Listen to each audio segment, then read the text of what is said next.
Pendant que nous sommes confinés, nous avons du temps à ne plus savoir qu'en faire. On tourne en rond chez soi. La télé, Netflix, Internet, puis on recommence. La télé, Netflix et Internet. On subit un lavage de cerveau qui devient insupportable. On sent bien qu'il y a des choses qui ne sont pas très claires. Visiblement, tout semble exagéré. On dirait qu'il y a un intérêt à semer la terreur auprès du public. On aimerait bien connaître l'âge et l'état de santé avant l'infection des personnes décédées. On aimerait bien savoir combien de guérisons il y a eu. On aimerait bien savoir pour quelles raisons on comptabilise les gens en coronavirus sans avoir été dépistés. Est-ce juste pour gonfler les statistiques? Moi, je n'en sais rien, je me pose la question. Je ne sais pas ce que vous faites confiné chez vous toute la journée. Il y a de quoi devenir fou à tourner en rond. On a donc le temps de réfléchir. Je me suis mis à réfléchir sur l'affaire de la chloroquine mise en avant par le professeur Raoult. Il est vrai qu'avec son look à la Buffalo Bill, on a tendance à ne pas le prendre au sérieux. Je vous propose de remonter les faits, et rien que les faits. Vous allez voir qu'il y a des choses un peu étranges, un peu troublantes. Mes sources ont été prises sur Internet. Tout commence lorsque le mari d'Agnès Buzyn, ex-ministre de la Santé, M. Yves Lévy, participe à l'inauguration du laboratoire P4 à Wuhan, en Chine, d'où le virus est sorti. Avant cela, le même mari d'Agnès Buzyn s'est fâché avec Didier Raoult en refusant le label de l'INSERM, au Centre de recherche mondialement réputé, IHU, dirigé par le professeur Didier Raoult. Le professeur Didier Raoult montre que le classique médicament de la chloroquine soigne 90% des cas de coronavirus s'ils sont dépistés assez tôt. Il s'oppose au confinement généralisé des porteurs sains qu'il juge digne du Moyen-Âge. Il prône un dépistage généralisé et un traitement rapide avec la chloroquine et avec confinement des seuls malades. La chloroquine coûte 10 centimes le comprimé. Il est sûr que les laboratoires qui financent l'INSERM cherchent des solutions bien plus coûteuses.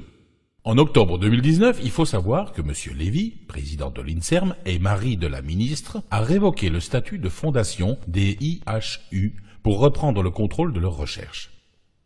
Le professeur Raoult dirige l'IHU de Marseille et est visé directement par cette directive. Le 13 janvier 2020, alors que l'épidémie se répand en Chine, Agnès Buzyn classe la chloroquine, le fameux remède, dans les substances vénéneuses, disponibles seulement sur ordonnance, alors que cela fait 50 ans qu'elle est en vente libre. Il y a quelques semaines, Agnès Buzyn a dit avoir su que ce serait une hécatombe et qu'il n'y avait pas de remède. Le gouvernement Macron fait un confinement généralisé de la population. Il ne parle pas de chloroquine. Il affirme que les policiers ne doivent pas porter de masque. Ils ont été volés pour la plupart, et il n'y en a même pas pour les soignants. Il refuse le dépistage de masse, pourtant pratiqué allègrement en Corée et en Allemagne avec succès. Il refuse de fermer les frontières avec les pays contaminés. Le journal Le Monde et l'Agence d'État de Santé qualifient les recherches du professeur Raoult de fake news avant de se rétracter. Le professeur François Perronne révèle il y a quelques jours sur LCI que le stock de chloroquine de la pharmacie centrale française a été pillé. D'ailleurs, dans Le Monde, la semaine dernière, grâce à un tweet d'Elon Musk, en 48 heures, Donald Trump met à disposition de tous les Américains la chloroquine. Le Maroc achète les stocks de chloroquine de Sanofi à Casablanca. Le Pakistan va accroître sa production de chloroquine à destination de la Chine. La Suisse exclut elle aussi le confinement généralisé de la population, pratique un large dépistage et traitement rapide et accuse la France de faire de la politique spectacle. La société Teva, en Israël, annonce qu'elle va livrer gratuitement plus de 10 millions de doses de chloroquine aux USA.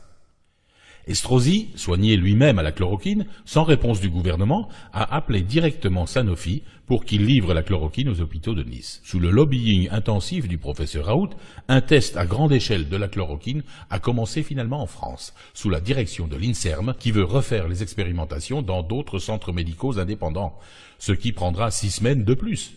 Presque aucun média n'en parle. Alors dites-moi, qu'est-ce qu'on peut faire? Eh bien la réponse c'est rien. Nous sommes un troupeau de moutons obligés de suivre les ordres. On peut râler dans notre coin, on peut prendre des coups de matraque si on manifeste. On a vu comme la population et les soignants des hôpitaux ont été traités l'année dernière. Combien de temps allons-nous être traités de cette façon? Tiens, encore une question sans réponse. Allez, pour aujourd'hui j'arrête de réfléchir, je vais faire l'autruche.